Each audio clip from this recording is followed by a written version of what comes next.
Barangay Santa Maria. So ito yung pangalawang tulay. Pero ito ay bubuhusan pa.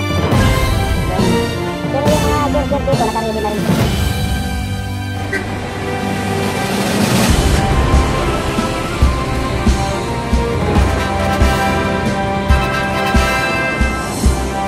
Yan po mga bayan, ito na yung pinakanto. Simentado na siya mga bayan. Ngayon, pag ikaw ay galing ng Barangay San Juan, Alaminos, Laguna, yung pinaka-entrada nitong Alaminos San Pablo Bypass Road. Pagkalabas mo rito mga bayan, kapag ikaw ay papuntang Lucena, right side ka lang.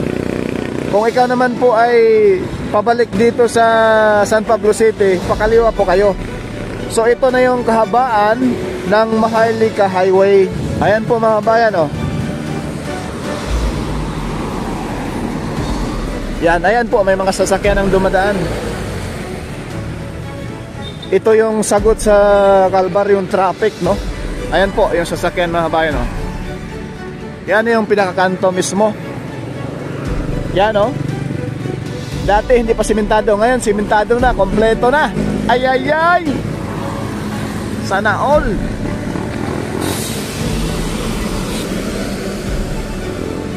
Patyaong. Kapag ikaw ay galing ng Alaminos, Laguna, papunta ka ng Visayas, Mindanao, pagdating dito sa mismong Barangay San Vicente, pa right side kayo, no?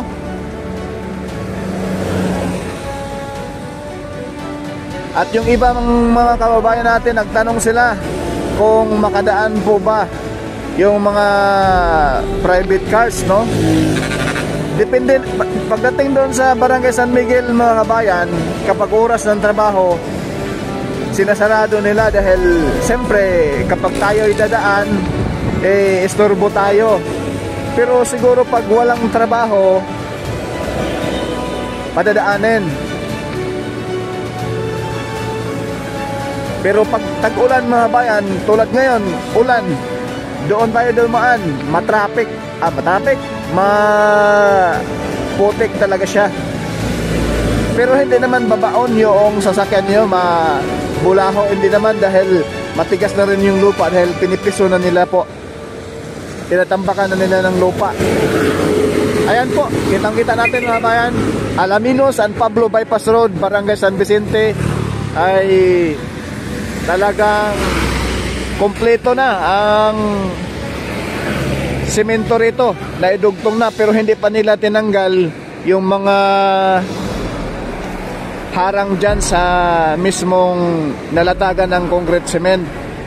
Pero yung sa bandang kaliwa, dyan na yung dumadaan, matagal na po dyan sa kaliwa banda mga bayan, dyan yung pasukan.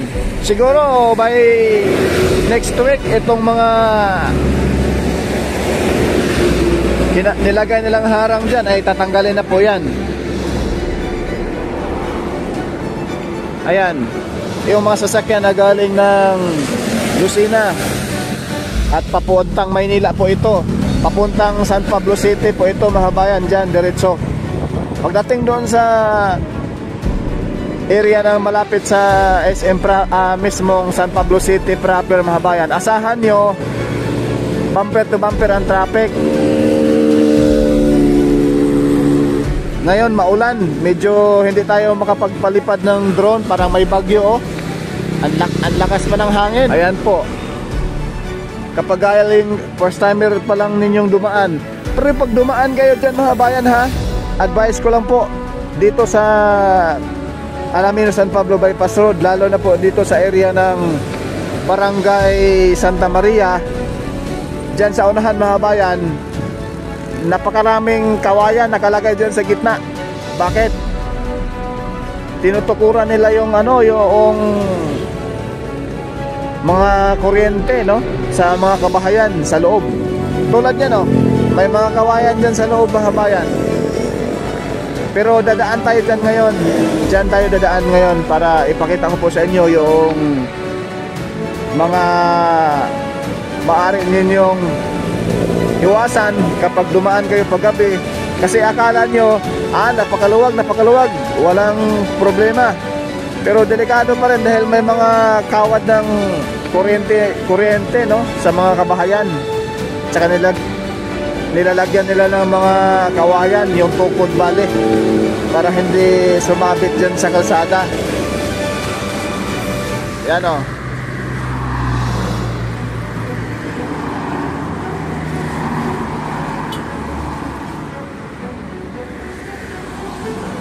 Ito naman po talaga pag matapos na po yung mismong dalawang tulay na ginagawa ngayon sa Barangay San Miguel at boundary ng Barangay San Miguel at Santa Maria, pag matapos na yan ay i-announce na po yan ng DPWH na talagang passable na po itong bypass road. Pero yan po mga kabayan, Barangay San Vicente. Ayan o, kumpleto na ang semento. Alamino San Pablo Bypass Road, Barangay San Vicente area, sementado na po. Ayan o, ayan po yung Maharlika Highway.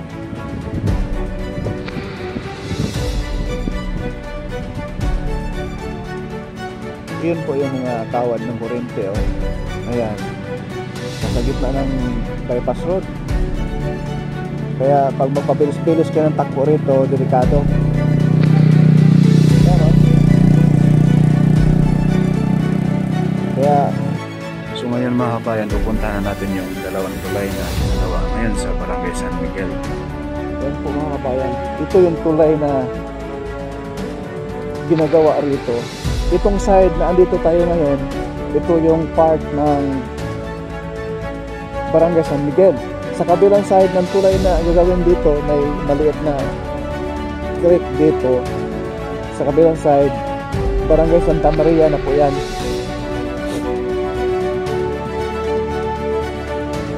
So dito po gagawin yung tulay isa.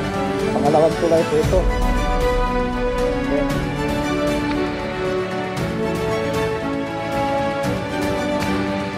Lang po ito na bayan, parang kanal lang ito sa malaki. Maliit lang. Yan mga bayan. Ito yung pangalawang tulay.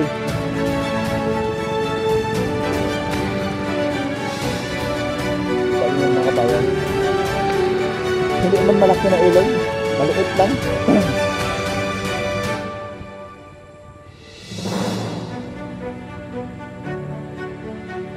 Parang kanal lang eh. Yan. Diyan sa kabilang side mga bayan, Barangay Santa Maria na yan. Dito sa kung saan tayo nakatayo ngayon, ito yung Barangay San Miguel.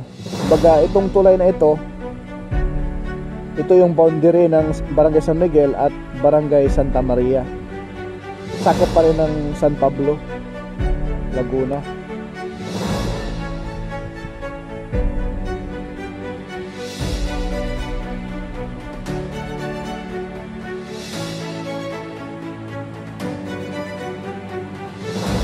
Sana ito'y matapos sa 2025 next year, no?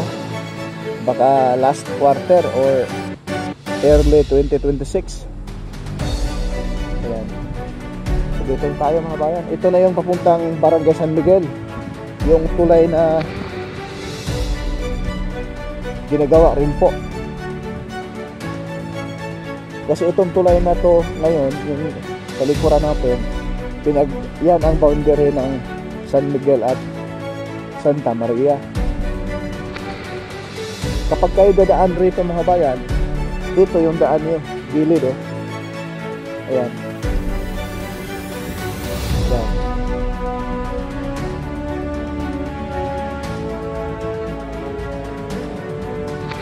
Napakalapad itong bypass road na ito. Natigil kasi ito mga kabayan ng halos magdalawang taon. Dapat ito ay tapos na ngayon at napakinabangan na ng publiko, ng mga kababayan natin.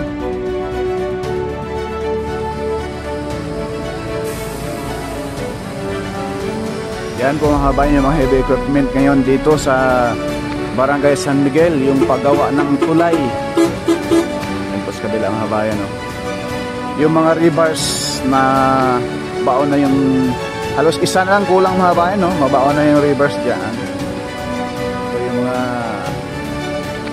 dambuhalang heavy equipment dito. Paspasa na ngayon ng paggawa rin yung mga kabayan sa mismong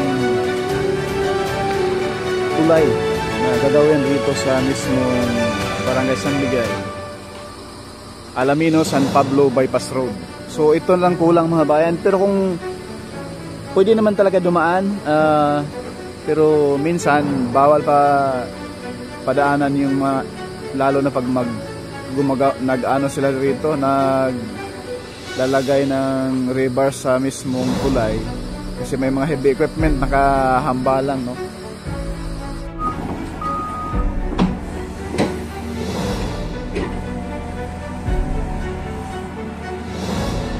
Ayan po mga kabayan, diretso na po yan doon sa Barangay San Miguel, at dito sa kabila papuntang Maharlika Highway sa may Barangay San Vicente, yung pinakadulo.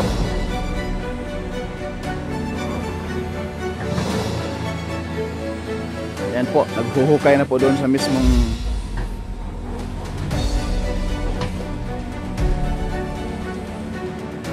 paglalagyan ng pinaka rebars na, no? Pinaka main column sa gilid mga kabayan.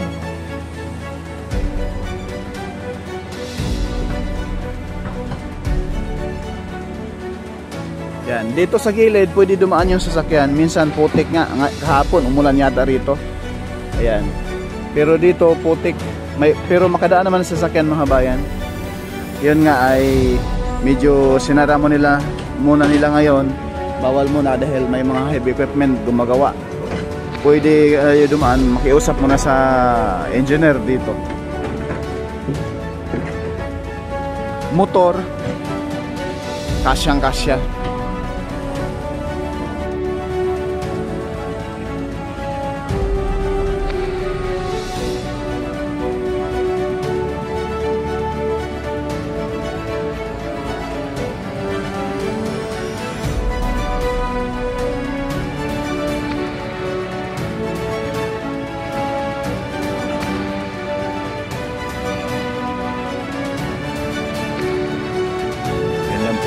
Bayan yung ating latest update dito po sa Alamino, San Pablo Bypass Road na may habang 12.83 kilometers mula sa Barangay San Juan